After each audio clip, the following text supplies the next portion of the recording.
Imos coa información deportiva. O Portus Apostoli regresou de Santa Coloma con 3 puntos de ouro. Os noieses volveron a gañar despois de 4 xornadas ao sumar o seu primeiro triunfo da historia no pabellón Nou. A 11ª xornada da primeira división de fútbol sala traía un novo reto para o Noia Portus Apostoli, xa que viaxaba a unha pista na que nunca vencera, ata agora. Este sábado, os noieses conquistaron por primeira vez na súa historia o pabellón Nou para facerse con 3 puntos de gran valor nun duelo directo ante Industria Santa Coloma, cheo de emocións e alternativas. Ainda que o bo facer dos brancos foi clave para ir por diante a meirande parte do encontro e anotarse o triunfo por 3-5. Puntos importantísimos, sabíamos que era un partido que estaba marcado en el calendario, que era importante ganar, un rival directo y la verdad es que hemos sufrido muchísimo. La valoración es positiva porque hemos ganado, es cierto que hubo muchísimos errores y cositas que mejorar, pero al final cuando uno gana, pues bueno, lo primero es celebrarlo y a partir de mañana pues corregir esos errores que han sido bastantes, ¿no? O inicio estivo igualado, como os equipos na clasificación, e os dos conxuntos tiveron ocasións, pero foron os brancos os que romperon as tábuas no minuto 10. Thierry disparou dende fora da área para mandar o balón ao fondo da portería rival logo de rebotar no pau. Na acción seguinte, Altamirano roubou o esférico e colocou o 0-2, que acurtou co coro un minuto despois.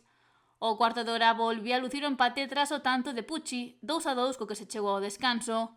Na continuación do encontro, o Noia perdeu a Altamirano por lesión e os dous equipos tiveron ocasións para adiantarse, pero apareceu de novo Thierry para superar a portería do Industrias no 28 e poñer o 2-3.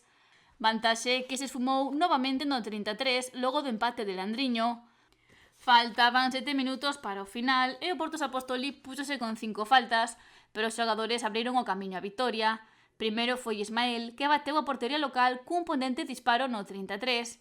Logo, Xute evitou o empate detendo o tiro de 10 metros de Leandriño, e Douglas puxo a puntilla final a falta de 33 segundos por disputarse co definitivo 3-5. Triunfo clave dos noieses baseado na súa fortaleza mental. De haber puesto 0-2 en una cancha tan complicada como esta, te empatan el partido y aguantar ahí, después volver a ponerse por delante, te vuelven a empatar, te vuelves a poner por delante, salvamos un doble y después todos los inconvenientes de las faltas. El portero, jugador que lo hacen realmente bien, hemos sufrido, hemos apretado los dientes, que era lo que tocaba aquí hoy, y nos hemos llevado los 3 puntos, ¿no? La verdad es que estamos muy contentos por los 3 puntos, pero hay que ser autocrítico también y hay muchas cosas que mejorar. O Portus Apostoli volveu á senda do triunfo despois de 4 xornadas nas que sumou 3 derrotas e un empate. Camiño polo que queren seguir e que pasa por volver a facer do Mouriz un fortín. Al final sabemos que nuestro objetivo es la salvación y queremos los 30 puntos y cuanto antes sumemos muchísimo mejor, ¿no? Está claro que ya tenemos 14 puntos, casi la mitad del trabajo, entonces estamos muy contentos, pero queda muchísimo, ¿no? Este partido nos tiene que servir para aprender que las cosas hay que hacerlas mejor, aunque el resultado ha sido positivo, y tenemos que ser autocríticos, pero estamos muy contentos por la victoria.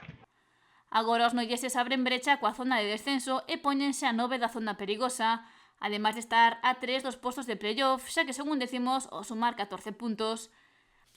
Semana de traballo para o Portus Apostoli para preparar o duelo do sábado que ven no que recibirán a visita do Córdoba Patrimonio de la Humanidad.